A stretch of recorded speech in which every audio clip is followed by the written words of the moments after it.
வள்ளலார் அவரது மூத்த சகோதரனான சபாபதியின் பராமரிப்பில் வளர்ந்தார். அவரை சபாபதியிடம் கல்வி பயில அனுப்பினார். ஆனால் கல்வியில் ஆர்வம் இல்லாத ராமலிங்க அடிகளார் எப்போதும் முருக தியானத்தில் இருந்தார்.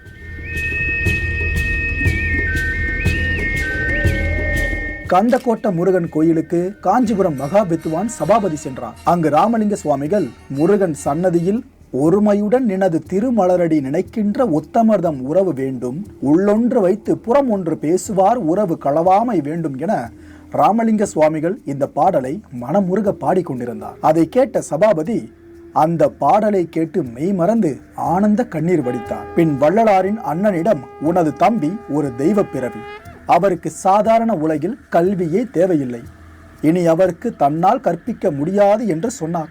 அதன் பின்னர் ராமலிங்க அடிகளார் இறைவன் பணியில் ஆழ்ந்து பயணிக்க தொடங்கினார்.